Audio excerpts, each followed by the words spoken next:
بالله من الشيطان الرجيم بسم الله الرحمن الرحيم وبالوالدين إحسانا إن الله وملائكته يصلون على النبي يا أيها الذين آمنوا صلوا عليه وسلموا تسليما الصلاة والسلام عليك يا سيدي يا رسول الله وعلى آلك وأصحابك يا سيدي يا حبيب الله. سب مل کر پڑھیے الصلاۃ والسلام علیک یا سیدی یا رسول اللہ وعلی آلک واصحابک یا سیدی یا حبیب اللہ.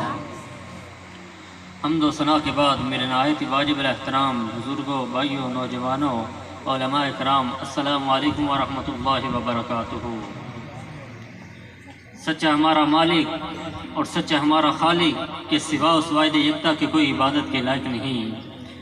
کریم ہے، رحیم ہے، بادشاہ ہے، بادشاہوں کا بادشاہ ہے، اور سچے اس کے پیارے حبیب صلی اللہ علیہ وآلہ وسلم کہ جن کی خوبصورت محفل میں میں اور آپ حاضر ہیں، جن کی خوبصورت محفل میں میں اور آپ حاضر ہیں.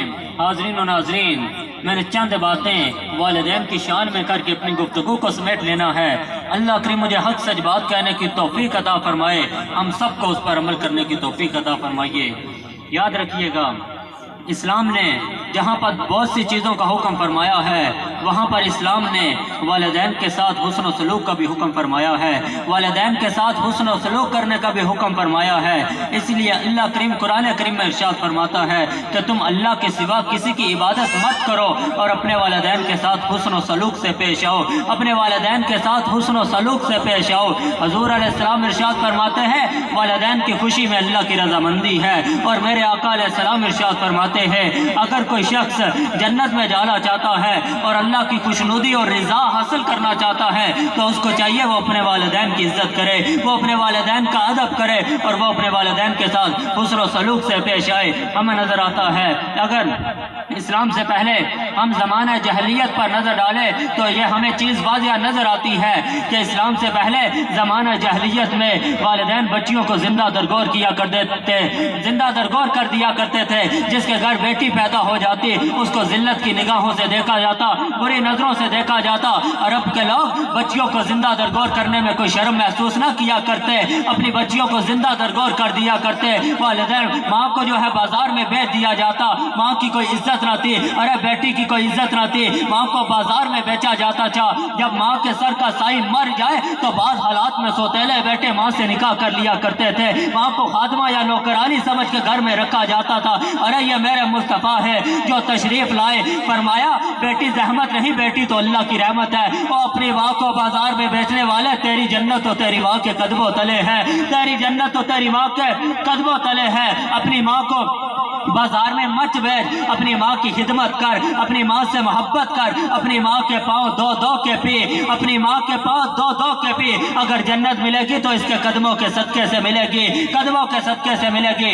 ہمیں نظر آتا ہے حضور علیہ السلام ارشاد فرماتے ہیں، میرے آقا علیہ السلام ارشاد فرماتے ہیں کہ جس شخص نے اپنے والد اور والدہ کے چہرے کو محبت کی نظر سے دیکھا، اللہ کریم اس کے نامہ اعمال میں حج اور عمرے کا ثواب مرتب فرمائے گا. صحابی کھڑے ہوئے اور عرض کی یا رسول اللہ، اگر میں اپنے والد اور والدہ کے چہرے کو دن میں 100 مرتبہ محبت کی نظر سے دیکھوں تو کیا مجھے 100 حج اور عمرے کا ثواب ملے گا؟ میرے آقا علیہ السلام نے ارشاد فرمایا اللہ اس پر قادر ہے، اللہ کی رحمت سے نا امید مت ہو، اللہ اس قدر بھی ثواب عطا فرما سکتا ہے، اللہ اس قدر بھی ثواب عطا فرما سکتا ہے. میرے آقا علیہ السلام ارشاد فرماتے ہیں والد جنت کے دروازوں میں سے درمیانہ والا دروازہ ہے، درمیان والا دروازہ ہے. حضور فرماتے ہیں اگر تم چاہو تو اس کو ضائع بھی کر سکتے ہو، چاہو تو اس کی حفاظت بھی کر سکتے ہو. میرے آقا علیہ السلام ارشاد فرماتے ہیں میرے آقا علیہ السلام ارشاد فرماتے ہیں کہ جب تم اپنے ماں باپ کی خدمت کرتے ہو اللہ کریم تم پر راضی ہو جاتا ہے،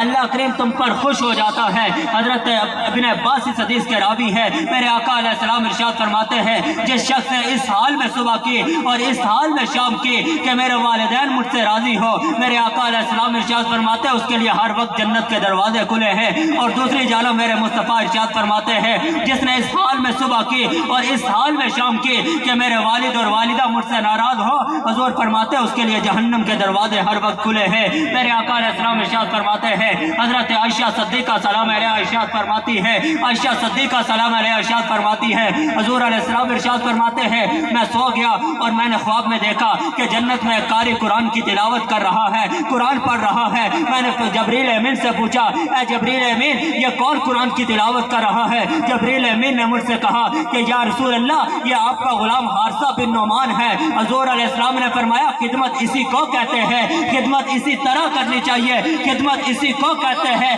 3 دفعہ حضور علیہ السلام نے فرمایا، 3 دفعہ میرے آقا علیہ السلام نے فرمایا کہ خدمت اسی طرح کرنی چاہیے۔ حضور فرماتے یہ سب سے زیادہ اپنے والدین کی خدمت کیا کرتا تھا، اپنے والد اور والدہ کی خدمت کیا کرتا تھا، اپنے والد اور والدہ کی خدمت کیا کرتا تھا۔ ہمیں نظر آتا ہے کہ ایک دفعہ حضور علیہ السلام کا دربار لگا ہوا ہے اور میرے آقا علیہ السلام ارشاد فرماتے ہیں، حضور علیہ السلام ارشاد فرماتے ہیں میرے آقا علیہ السلام کا دربار لگا ہوا ہے، صحابی میرے مصطفیٰ کی بارگاہ میں حاضر ہوتا ہے، عرض کرتا ہے یا رسول اللہ فلاں محلے میں ایک نوجوان ہے، اس کی روح نہیں نکل رہی، بڑا مصیبت میں ہے، بڑا پریشان ہے، یا رسول اللہ اس کی حالت دیکھ کے ہمیں ترس آ رہا تھا، یا رسول اللہ اس پر کرم فرمائیے۔ میرے مصطفیٰ نے پوچھا آخر کیا وجہ ہے، اس کے ساتھ یہ معاملہ کیوں ہو رہا ہے؟ تو صحابہ نے بتایا یا رسول اللہ اپنی والدہ سے بدتمیزی کرتا تھا، اپنی والدہ سے لڑا جھگڑا کرتا تھا، اپنی والدہ کا بے ادب تھا، اپنی والدہ کی بدتمیزی کرتا تھا۔ میرے مصطفیٰ نے فرمایا صحابہ لکڑیاں کو جمع کرو، صحابہ لکڑیاں کو جمع کرتے ہیں۔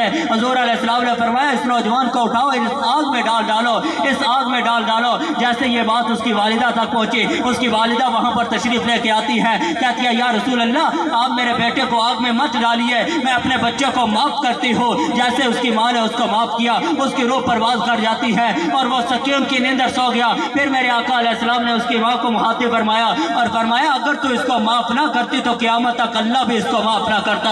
ارے میں قربان جاؤں اپنے مصطفیٰ پہ، نہ صرف اس شخص کو جہنم کی آگ سے بچایا بلکہ اپنی امت کو یہ پیغام بھی دیا کہ ماں کی ناراضگی میں اللہ کی ناراضگی ہے، ماں کی ناراضگی میں اللہ کی ناراضگی ہے، اللہ کی ناراضگی ہے۔ ہمیں نظر آتا ہے اللہ کریم ہم سب کو رسول اللہ کا نمک حلال اور وفادار رکھے، اللہ کریم ہم سب کے گناہوں کو معاف فرمائے۔ وقت اجازت نہیں دیتا، نہیں تو آپ سے میں مزید گفتگو کرتا۔ اللہ کریم ہم سب کا حامی و ناصر ہے، اللہ کریم آپ کے جو بھی عزیز دنیا سے چلے گئے ہیں اللہ کریم ان کی بخشش فرمائے، جنت میں اعلیٰ سے اعلیٰ مقام عطا فرمائے۔ اللہ کریم بالخصوص میرے بھائی طلعت صاحب کی والدہ کی بخشش فرمائے اور ان کا جنت میں اعلیٰ سے اعلیٰ مقام عطا فرمائے، ان پر اپنی خاص رحمتوں کا نزول فرمائے۔ اللہ کریم ہم سب کو رسول اللہ کا نمک حلال اور وفادار رکھے۔ وما علیہ الا البلاغ۔